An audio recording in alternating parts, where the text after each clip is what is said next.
sot janë shtuar thirrjet që secilit me ja mundsu me zgjedh gjininë e vet. Çka thënë? Ajo është lindur në gjininë mashkullore apo femërore, por ne e kemi patjetër fëmijës t'ja krijojmë kushtet që ai kur të rritet, ai me vendos çka do me u bë, do me bë djalë apo do me bë vajzë.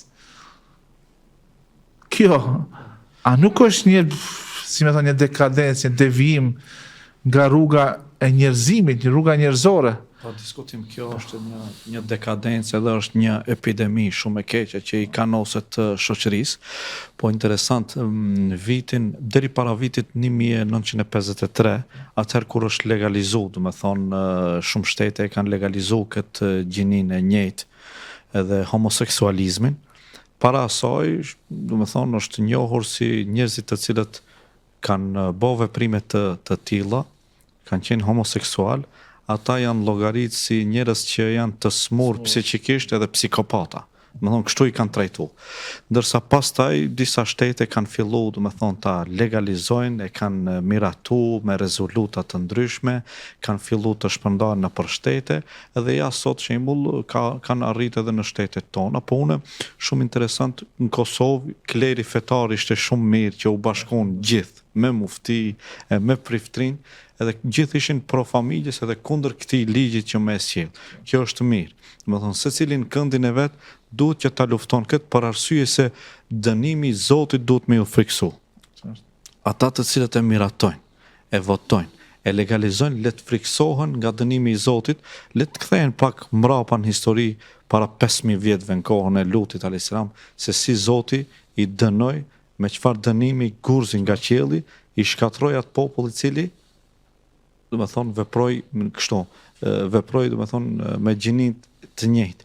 Ashtu si që cekëm edhe në fillim gjatë bisedës, do me thonë, edhe të kafshët nuk akceptohet kjo, e lere më tek njerëzit, edhe traditat tona, sigurisht që duhet flitet, nuk duhet heshtur. Do me thonë, se cilin nga këndi i vet, nga mimberi i vet, ku jepet mundësia duhet folet se kjo është lloj smuje edhe epidemi që i kanoset vendit tonë. Ka mundësi sponsorizohet nga qarqe të ndryshme, që dëshirojnë të shkatrojnë. Po, vërtet duhet ta kemi, sponsorizohet që mirë po, na duhet të kemi, do me thonë, zërin ta ngrem lart, edhe themi se jo, kjo Islami e ndalon rreptësisht, është mëkat, edhe duhet të largohemi, nuk duhet të infektohet shoqëria jonë me këtë smundje. Me i tregu aspektet të dëmshme nga kjo. S'ka dyshim, po. Ishte një rast në Kanada, një vajzë kishte shku te mjeku, kishte thënë unë nuk e ndi vetën se jam gjinia e vërtet. Jo me djalë i burgosur brenda trupit të një vajze. Edhe ka kërkuar për atë, shikoni, shteti e merr përsipër procedurën që është shumë e shtrenjtë. Shkon deri diku €500.000 procedura e ndrimit të gjinisë dhe pastaj i kanë ato terapi deri në fund të jetës që duhet me i marë, për me parandalu ato hormone që i ka pas normalisht, sikur femër apo sikur mashkull. Edhe këto ja aprovojnë atë pa pëlqimin e prindërve. Njëri prindër babai anko, do thotë, si keni mundësi. Çka bën ata? E miratojnë një ligj, sipas të cilit çdo fëmijë në moshën 10 vjeçare ka të drejtë me kërku që të mjekohet me këto barna, deri në moshën e pubertetit, pastaj e cakton çka do me kanë djalë apo do me kanë vajzë. Çka e ceka, pse e ceka këtë? Kur vjen puna për ndonjë operacion të zemrës, kardiokirurgjisë, apo ndonjë operacion tjetër, kërkojnë 1 tonelat dokumentash për me ta aprovu ndihmën. Dhe sa kur vjen kjo çështje, mjafton me fëmijën, fëmija në moshën 10 vjeçare, ku ka mundësi me rezonu, normal. Edhe të regon të një gazetar rastin një gruas që është shëndruar në burr, edhe kallëzon se sa është e penduar. Tha, me siguri se jeta ime ka përfundu me vetvrasje, që shumica e tyre e përfundojnë jetën me vetvrasje, se nuk i dorojnë dot dhimbje, se ka shumë dhimbje të mëdha, se nuk janë operacione të lehta. Si ti ja jep këtë drejt, që e marrë këtë vendim një fëmijë që është moshën 10 vjeçare pa Pa i pyet prindërit.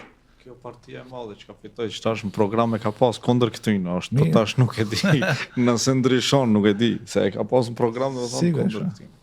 Po tash Shiko, presioni ne- dhe tash është problem, se kur ka presione Ç'është? nga qarqe të huaja, që ja u imponojnë, kjo është e problem. Kupton? Mirë, po ne si Shikoni, popull duhet të reagojmë që... Unë s'du me kanë ai çka ndoshta flet ma tepër, desh ma shumë që të flesin për ma bëni halal. Në perëndim është bo standard.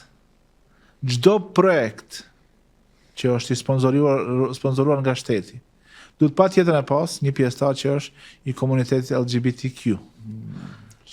Duhet me pas garaca për kace. Do të thonë me pas, si i thënë ato ma shumë raca të përfshira. Me pas me e anashkalu rolin gjinor. Çka do të thonë me anashkalu rolin gjinor? Nëse një vajzë nuk dëshon të luan rolin e nënës, asoj lejot me lujt në një rol i cili nuk shkon me natyrën e saj. Prindi 1, prindi 2, Po, kjo nuk është... shkon me natyrën e saj, po. Prandaj Allah inshallah ndihmon, Amin, amin. që inshallah ne në mënyrë të arsyeshme me argumentet e arsyes, me argumentet e natyrshmërisë së pastër, me argumentet e vetdijes fetare dhe kombëtare, ta luftojmë këtë dukuri negative dhe të bëhemi zëri i cili të zgjon njerëzit nga ky gaflet i cili ka kaplu, edhe të jemi pjesëmarrës në mbrojtjen e familjes. Se qëllimi është që ne ta mbrojmë këtë familje, sepse duke e mbrojtur familjen, e mbrojmë edhe ekzistencën dhe mbijetesën tonë. Nëse arrihet që të shkatërrohet familja, shoqëria dal nga dal, nëse rënohet themeli, nuk ka mbetë kurrë prej asaj.